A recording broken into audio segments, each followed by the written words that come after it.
Mientras la humanidad perfeccionaba lentamente su dominio militar sobre la tierra y el mar, no tardó mucho para que algunos de los líderes prominentes y grandes mentes del pasado dirigieran su atención hacia arriba. El combate terrestre había sido dominado, pero ¿qué pasaba con el cielo? Si un hombre pudiera de alguna manera encontrar la manera de desatar el infierno sobre su enemigo desde arriba, entonces, ¿quién podría esperar desafiarlo? Mucho antes de la invención del vuelo motorizado, la perspectiva de dominar el aire, aunque a menudo vista como mera fantasía, fue tomada en serio por algunos líderes militares y gubernamentales.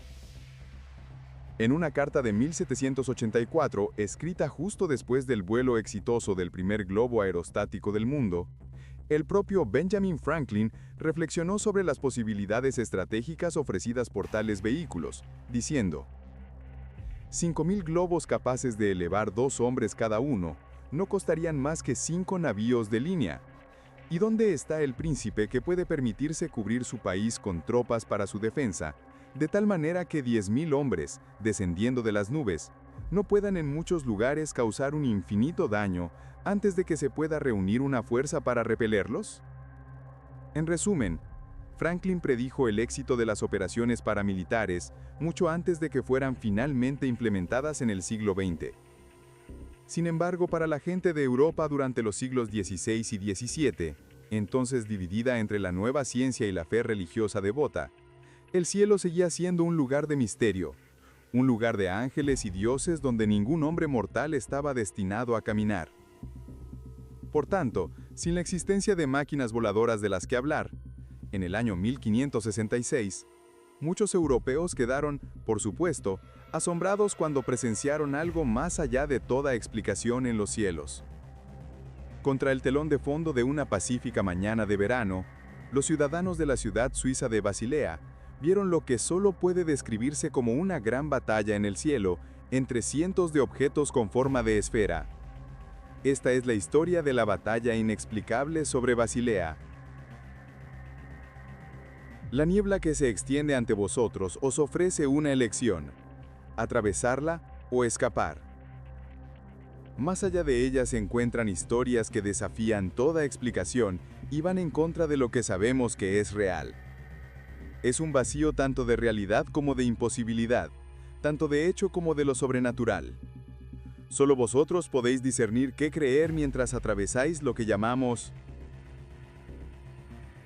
el contexto histórico.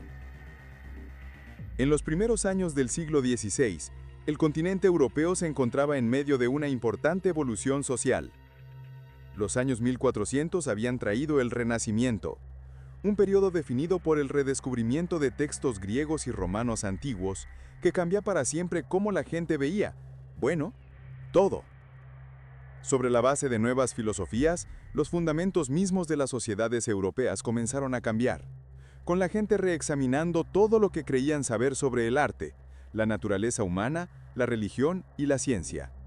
Con los ideales renacentistas otorgando gran valor al pensamiento individual y cuestionamiento abierto del mundo que los rodeaba, no pasó mucho tiempo hasta que la gente comenzó a desafiar los sistemas políticos y doctrinas religiosas del mundo moderno temprano.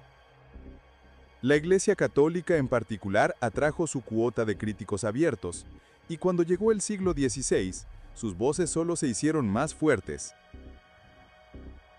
En 1517, un monje descontento y profesor de teología, llamado Martín Lutero, marchó hasta los escalones de la iglesia del castillo de Wittenberg, en Alemania, antes de clavar sus tesis en la puerta principal.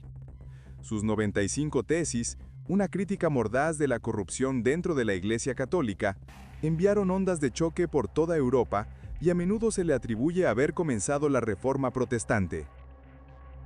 Inspirados por Lutero, nuevas sectas religiosas comenzaron a surgir y separarse de la autoridad de la Iglesia. Esto resultaría en numerosos enfrentamientos por toda Europa cuando los partidarios protestantes, luteranos, calvinistas y anglicanos llegaron a las manos con las autoridades católicas. Mientras el panorama religioso se volvía cada vez más fracturado, la guerra era casi inevitable. En la laxa colección de estados alemanes conocida como el Sacro Imperio Romano Germánico, Las revueltas campesinas contra los señores feudales resultaron en represiones brutales que cobraron más de 100.000 vidas. Mientras tanto, en la vecina Francia, un periodo de guerra civil entre católicos y protestantes franceses, conocidos como hugonotes, se prolongaría por más de 30 años. Para cuando los católicos habían reclamado la victoria, se cree que entre 2 y 4 millones de personas más habían perecido. Encontrándose en la encrucijada de Francia, Italia y el Sacro Imperio Romano Germánico, el pequeño país de Suiza se vio similarmente afectado por los conflictos que causaban estragos en sus vecinos regionales. Las dos guerras de Kappel, filadas entre fuerzas protestantes y católicas a finales de los años 1920 e inicios de los 1930, resultaron en cientos de muertes y una victoria católica decisiva. Unos 30 años después, los efectos del conflicto aún se sentían ampliamente en la sociedad suiza, con protestantes descontentos a menudo chocando con los católicos aún en el poder. Para los ciudadanos de Basilea, una pequeña ciudad arribando el río Rin, en la frontera norte del país con Francia y el Sacro Imperio Romano Germánico, la segunda mitad del siglo XVI estuvo llena de miedo e incertidumbre. Con la guerra y la peste extendiéndose por toda Europa, la gente común se encontraba espiritualmente dividida. Las facciones protestantes y católicas solo empeoraron estas tensiones aprovechando los miedos de la gente común para inclinar el soporte público hacia sus respectivas causas. Aún así, a pesar de la agitación en curso, el 27 de julio de 1566 comenzó igual que cualquier otro día para la gente de Basilea. Como un silucho económico bullicioso, los muelles de la ciudad resonaban con los gritos de los comerciantes. La vía acuática repleta de barcos pesqueros y comerciales haciendo su camino río abajo y arriba. Mientras el sol comenzaba a sumergirse bajo el horizonte, este día aparentemente ordinario se volvería rápidamente bastante extraordinario. Los cielos rojos. Dos pescadores habían estado intentando pescar durante horas sin suerte. Uno comentaba sobre todos los barcos que subían y bajaban el río todo el día, que no servían para nada excepto para ahuyentar a todos los peces. El otro bromeaba diciendo que tal vez esta era la forma en que el Señor tenía de hacerlos volver arrastrándose a los católicos, y que si solo el hombre mismo estuviera ahí, había ayudado a Pedro y a los otros a llenar 2 barcos enteros. Haría cualquier cosa por conseguir aunque sea una picada. Fue entonces cuando uno de ellos notó que el cielo se estaba oscureciendo de repente. Sus ojos no lo engañaban. El cielo se estaba volviendo rojo. Según varios testigos, la mañana y la tarde del 27 de julio transcurrieron sin incidentes, pero alrededor de las 9 de la noche, el sol se oscureció repentinamente. Su resplandor apagado bañaba la ciudad con una luz roja ominosa. En un panfleto de noticias ampliamente publicado en los días siguientes a los eventos dramáticos, el escritor Samuel Coxios describe la escena inquietante. Durante el año 1566, el 27 de julio, después de que el sol había brillado cálidamente en los cielos claros y brillantes, y luego alrededor de las 9 de la noche, súbitamente tomó una forma y color diferente. Primero el sol perdió todo su resplandor y lustre, y no era más grande que la luna llena. Y finalmente pareció llorar lágrimas de sangre, y el aire detrás de él se oscureció. Y fue visto por toda la gente de la ciudad y el campo de la misma manera. También la luna, que ya había estado casi llena y que había brillado durante la noche, asumió un color casi rojo sangre en el cielo. Al día siguiente, domingo, el sol salió alrededor de las 6 de la mañana y durmió con la misma apariencia que tenía cuando se acostaba antes de que iluminara las casas, calles y alrededor, como si todo fuera rojo sangre y ardiente. Durante 24 horas, la gente de Basilea miró hacia el cielo rojo con una mezcla de miedo y confusión, desesperados por respuestas, y no tardó mucho para que los pensadores científicos y los fanáticos religiosos comenzaran a ofrecer una serie de teorías. ¿Estaban presenciando algún tipo de fenómeno atmosférico o, como muchos temían, ¿estaba Dios enviándoles algún tipo de advertencia profética? Antes de que el pánico se apoderara de la gente, la ciudad respiró un suspiro de alivio cuando en la mañana del 29 de julio de 1566, el vibrante sol y cielos azules regresaron como si nunca se hubieran ido. Sin embargo, los ciudadanos de Basilea se quedaron con muchas más preguntas que respuestas, y como pronto descubrirían, el drama celestial estaba lejos de haber terminado. La batalla aérea. Varios días después, el 7 de agosto de 1566, el sol salió sobre Basilea trayendo consigo una extraña vista por muchos ciudadanos en lo alto del cielo sobre el horizonte oriental. Contra el telón de fondo de una pacífica mañana de verano, el escritor Samuel Coxios describe la escena que siguió. Al amanecer del 7 de agosto vimos grandes esferas negras yendo y viniendo con gran velocidad y precisión delante del sol, y parlotearon como si llevaran una lucha. Muchas de ellas eran de color rojo ardiente y pronto se desmenuzaron y luego se extinguieron. Aunque la persona promedio del siglo XVI puede haber carecido del vocabulario técnico para describir lo que se vio, el informe de Coxius, recopilado de numerosas fuentes de primera y segunda mano, pinta el cuadro de una batalla aérea desarrollándose en los cielos sobre Basilea. Cientos de objetos con forma de esfera, descritos por testigos oculares como balas de cañón, se perseguían entre sí en patrones vertiginosos a través del cielo, moviéndose con velocidad, inteligencia e intención. Silueteadas contra el sol naciente, se veía que las esferas eran de color negro. Sin embargo, se notó que varias ardían en rojo ardiente mientras súbitamente se precipitaban del cielo, disolviéndose en humo y ceniza antes de impactar el suelo. Mientras lo que parecían escuadrones rivales de estas balas de cañón luchadoras se encontraban entre sí sobre la ciudad, un ruido de parloteo distintivo resonó a través del cielo. Los sonidos extraños parecían provenir de los objetos desconocidos mientras se derribaban unos a otros del aire. Durante las siguientes horas, la gente de Basilea quedó fascinada por la vista, observando mientras estos extraños objetos continuaban persiguiéndose y derribándose entre sí, hasta que finalmente todos habían desaparecido de la vista. En el silencio inquietante que siguió, una población asustada y confundida se quedó desesperada por una explicación, y los líderes protestantes y católicos rivales estaban más que felices de proporcionar una. La interpretación de los eventos. El fenómeno aéreo no identificado citado sobre Basilea es fascinante en el sentido de que tuvo lugar en un momento cuando la humanidad estaba dando sus primeros pasos tentativos en el mundo de la ciencia. Apenas estábamos comenzando a comprender el funcionamiento del mundo natural y del universo en general. Con tanto la invención de la aeronave como la noción de la posible existencia de otras formas de vida avanzada a unos siglos de distancia, este evento de mediados del siglo XVI fue interpretado en gran medida a través de una lente religiosa. Los eventos extraños fueron registrados en un documento conocido como el Panfleto de Basilea, que fue escrito por Samuel Coxius e ilustrado por Samuel Apiarius. Este documento fue ampliamente publicitado en los días siguientes al 7 de agosto. Considerando la increíble historia que contaba, el documento fue llevado rápidamente mucho más allá de las fronteras de Suiza. Leyendo sobre los cielos rojo sangre y la supuesta batalla aérea, los pensadores ilustrados que ponían su fe en la ciencia lucharon para explicar lo que se vio, mientras que los creyentes religiosos devotos proclamaron que los eventos eran una señal de Dios, pero tanto protestantes como católicos parecían tener interpretaciones diferentes, compitiendo para ver quién podía ganar el favor de las masas. Mientras que algunos vieron el incidente de Basilea como una advertencia ominosa del día del juicio final que se acercaba, otros lo vieron como Dios expresando su disgusto con la humanidad, un llamado para que todos se arrepintieran, confiaran en la fe y corrigieran sus errores. Para miles de personas por toda Europa, con sus países devastados por la guerra y la peste, o divididos entre la religión y la ciencia, tomar partido a menudo era más fácil de decir que de hacer.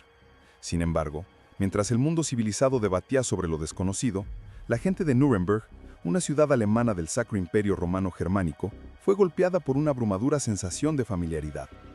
Leyendo sobre los extraños acontecimientos en Basilea, muchos residentes no pudieron evitar recordar los extraños sitios que se desarrollaron en los cielos de su propia ciudad solo 5 años antes. La batalla de Nuremberg.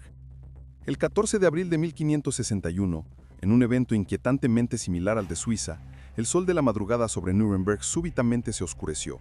Ahora opaco contra un cielo rojo profundo, mirando hacia el horizonte, miles de residentes de la ciudad, así como sus asentamientos circundantes, observaron extrañas formas oscuras apareciendo contra el sol matutino.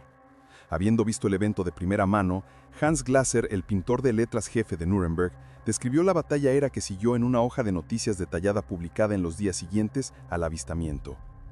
En la mañana del 14 de abril de 1561, al amanecer, entre las 4 y 5 de la mañana, una aparición terrible ocurrió sobre el sol, y esto fue visto en Nuremberg, en la ciudad, ante las puertas y en el campo por muchos hombres y mujeres. Al principio aparecieron en medio del sol dos arcos semicirculares rojo sangre, justo como la luna en su último cuarto, y en el sol arriba y abajo y ambos lados el color era sangre. Ahí se levantó una bola redonda de color hiérrico, en parte opaco, en parte negro. Asimismo, ahí se levantaron en ambos lados y como un toro alrededor del sol tales rojos sangrientos y otras bolas, en mayor número, alrededor de 3 en una línea y 4 en un cuadrado, así como algunas olas entremezcladas entre estos globos, tenían visibles algunas cruces rojos sangrientas entre las cuales había franjas rojos sangrientas que se volvían más espesas hacia atrás y en el frente maleables como varas de hierba de caña que estaban entremezcladas entre ellas, dos grandes varas, una a la derecha, la otra a la izquierda. Y dentro de las varas pequeñas y grandes había 3, también 4 o más globos.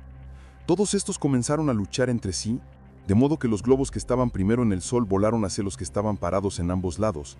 Después los globos que estaban parados fuera del sol en las varas pequeñas y grandes volaron hacia el sol. Además de los globos, volaban de un lado a otro entre sí y lucharon vehementemente entre sí durante más de una hora. Y cuando el conflicto dentro y de nuevo fuera del sol fue más intenso, se fatigaron a tal punto que todos, como se dijo arriba, cayeron del sol hacia abajo sobre la tierra, como si todos ardían y luego se consumieron en la tierra con inmenso humo. Después de esto se avistó algo similar a una lanza negra y muy larga, muy gruesa, con el eje apuntando hacia el este y la punta apuntando hacia el oeste. Lo que esto significa solo Dios lo sabe, aunque hemos visto poco después una tras otra muchos tipos de señales en el cielo que nos son enviadas por el Dios Todopoderoso para llevarnos al arrepentimiento, desafortunadamente seguimos siendo tan ingratos que despreciamos tales señales altas y milagros de Dios, o hablamos de ellos con burla y las desechamos como desórdenes, para que Dios pueda enviarnos un castigo aterrador a causa de nuestra ingratitud. Después de todo, los temerosos de Dios de ninguna manera desecharán estas señales, sino que las tomarán al corazón como advertencia de su Padre misericordioso, en el cielo, quien pretende que enmienden sus vidas y rueguen a Dios fielmente que pueda apartar su ira, incluyendo el castigo que merecemos sobre nosotros, para que podamos vivir temporalmente aquí y perpetuamente allá como sus hijos. Que Dios nos conceda su ayuda. Amén. Por Hans Glasser, pintor de letras de Nuremberg. Comparaciones y similitudes. El relato detallado de Glasser de la batalla aérea de Nuremberg tiene similitudes llamativas con la presenciada sobre Basilea. El sol que se oscurecía parecía señalar la llegada de estos extraños objetos voladores. Sin embargo, la naturaleza de las esferas vistas sobre Nuremberg parecía ser mucho más variada en su apariencia física. Mientras que los orbos o formas esféricas eran igualmente prominentes, también se describieron cruces, medias lunas y cilindros o varas entre los muchos objetos aparentemente combatiéndose entre sí en el cielo. No solo eso, sino que algunos de estos objetos, a saber los cilindros, parecían lanzar escuadrones de las esferas a la batalla, operando de una manera que podría describirse como similar a la de un portaaviones moderno. Fueran lo que fueran, lo que es interesante notar es que aunque los numerosos fenómenos desconocidos se movían de manera inteligente, Glasser observó que varios de ellos cayeron del cielo como si estuviesen exhaustos. Quizás su intención era decir que estos debían ser algún tipo de ser viviente o criaturas de naturaleza divina, ángeles luchando contra demonios, para decirlo simplemente. Luego está por supuesto el asunto de la aparición mucho más grande con forma de lanza que siguió en las secuelas de la batalla. Con su punta apuntando hacia el oeste y el eje apuntando hacia el este, se cirnió inquietantemente sobre la ciudad durante varias horas antes de desaparecer de la vista. Al igual que sus homónimas suizas solo unos años después, la gente de Nuremberg se encontró en una encrucijada entre la ciencia y la fe. Ya fuera una batalla entre las fuerzas del cielo y del infierno, un evento natural poco entendido o algo más, había una cosa en la que todos podían estar de acuerdo. Algo extraño estaba sucediendo en los cielos sobre Europa, y cualquiera que fueran las fuerzas en juego, no habían terminado de luchar todavía. El incidente de Stralsund 100.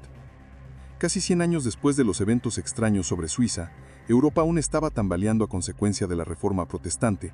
La fracturación religiosa y los conflictos civiles resultantes no dejaron escasez de rencores entre las sectas católicas y protestantes por todo el continente. Con el alborecer del siglo XIX, esas cambiosas tendencias una vez más amenazaron a volver a hervir como una guerra total. Dentro del Sacro Imperio Romano Germánico, que ya era una alianza frágil de estados alemanes vagamente conectados, las medidas antiprotestantes severas promulgadas por el emperador Fernando II, un católico acérrimo, resultaron en una rebelión protestante contra la corona en 1619. Lo que comenzó como un conflicto localizado pronto involucró a 7 importantes potencias de Europa, cada una buscando expandir su influencia política y territorial sobre las tierras controladas por la dinastía de los Habsburgo. Este evento se conocería como la Guerra de los 30 años, resultando en unas 4 a 8 millones de muertes. Este conflicto reformaría para siempre los mapas políticos y territoriales de Europa, con nuevas potencias surgiendo de la fuerza menguante de Roma Sagrada. Una de estas potencias fue el Imperio Sueco, y en las secuelas de la guerra, que llegó a su fin en 1648, la corona sueca se estableció en el continente europeo, ahora controlando partes del norte de Alemania, mientras su armada dominaba el mar Báltico. Para los años 1660, la era de grandeza sueca estaba en pleno apogeo, un tiempo de prosperidad económica, estabilidad y prestigio militar ganado a espaldas de sus conquistas.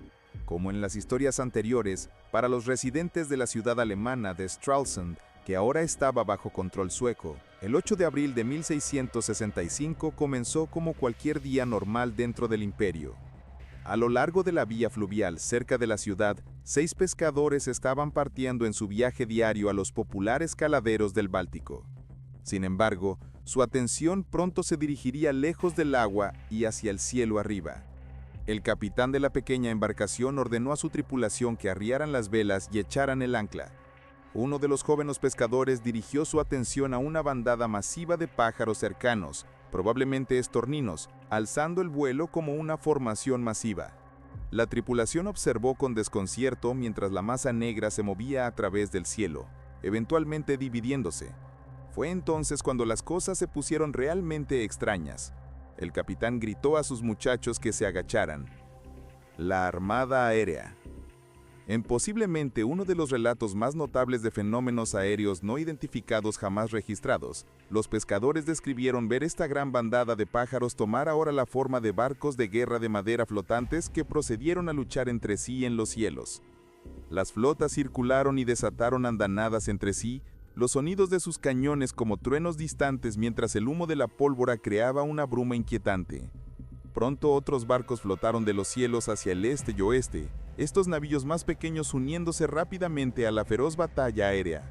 Después de que los pescadores hubieran observado esta lucha extraña durante bastante tiempo, los cielos una vez más se volvieron silenciosos, la bruma creada por el fuego pesado desvaneciéndose para revelar los restos dañados flotantes de los barcos restantes.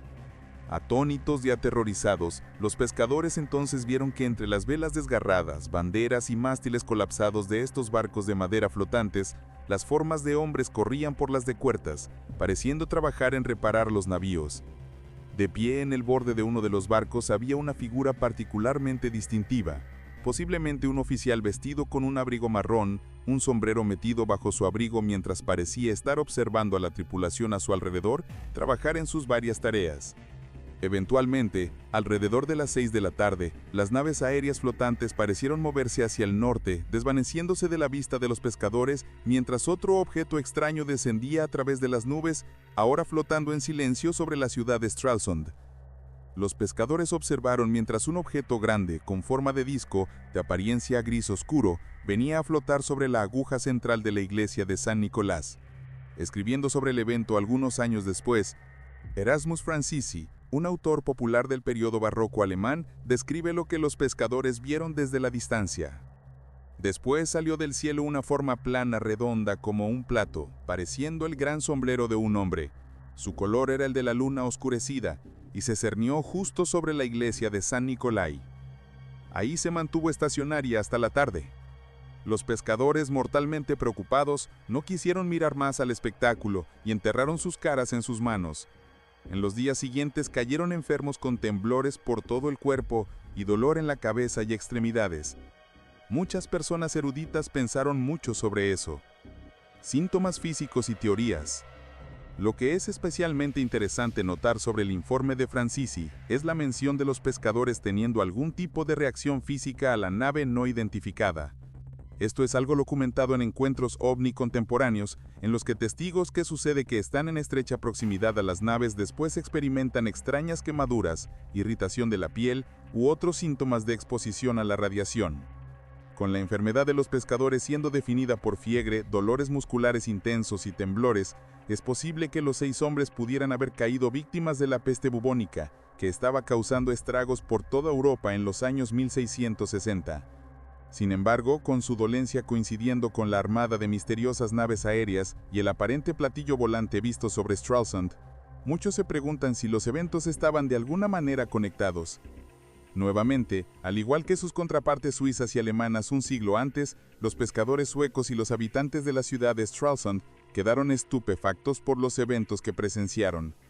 Aunque estos eventos permanecen como un misterio sin resolver, una búsqueda sincera para encontrar respuestas a estos y otros encuentros no comenzaría hasta después de que la humanidad ya hubiera tomado vuelo. Análisis y teorías modernas. Los eventos extraños vistos sobre Basela, Nuremberg y Stralsund intrigaron a la gente por todo el continente en el momento, pero pronto fueron olvidados. No sería hasta mediados del siglo XX que los avistamientos fueron una vez más reexaminados, esta vez contra el telón de fondo de la ciencia moderna y la reciente locura ovni que arrasaba los Estados Unidos. En su libro Platillos volantes, un mito moderno de cosas vistas en los cielos, el psicólogo y autor suizo Carl Jung examinó el incidente de Basela y otros casos similares con un ojo tanto para la psicología humana como para los fenómenos naturales. Quizás su estudio de décadas de ovnis se basó en parte en estos incidentes que tuvieron lugar en su patria natal de Suiza. Pero Jung nunca fue un creyente abierto en la existencia de ovnis como objetos físicos concretos. En su lugar, postuló que podrían representar fenómenos psíquicos expresando el funcionamiento interno de la mente humana. A través de su observación, Jung por otra parte creía que muchos de estos primeros avistamientos podrían atribuirse a simple identificación errónea. Jung propuso que estos eventos eran más probablemente el resultado de fenómenos naturales poco entendidos, algo de lo que los europeos en aquel momento generalmente no eran conscientes de cómo la luz podría ser influenciada por elementos tanto dentro como más allá de la atmósfera de la Tierra. Las ilusiones ópticas causadas por condiciones atmosféricas únicas, como la fata morgana o los efectos de la inversión térmica, pueden crear imágenes distorsionadas de objetos ubicados justo más allá del horizonte. Algunos han llegado incluso a teorizar que la guerra aérea de Stralsund fue el resultado de uno de estos espejismos, con el pescador presenciando una batalla naval real que se estaba desarrollando en el mar Báltico, pero que estaba siendo refractada y reflejada a través de la atmósfera de la Tierra arriba. También se sugiere que los eclipses solares y lunares, e incluso las nubes de polvo viajando miles de millas al norte desde el desierto del Sahara, pueden resultar en los cielos rojos y soles oscurecidos, observados tanto en los avistamientos de Basela y Nuremberg. A un nivel más local, quizás también el humo de incendios forestales ardiendo a muchas millas de distancia jugaron un papel en crear una bruma que pasó a través de los cielos sobre las dos ciudades. Aunque todas estas teorías suenan bastante razonables, salvo por la refracción de una batalla naval, ninguna de ellas puede explicar completamente los muchos objetos extraños presenciados por cientos de personas aparentemente encerrados en combate aéreo. Quizás grandes formaciones de pájaros o posiblemente incluso enjambres de insectos son los culpables, alzándose del suelo en vuelos migratorios o exhibiciones de apareamiento. Esto último explicaría por qué algunos de los objetos misteriosos parecían perseguirse e incluso colisionar entre sí en el cielo.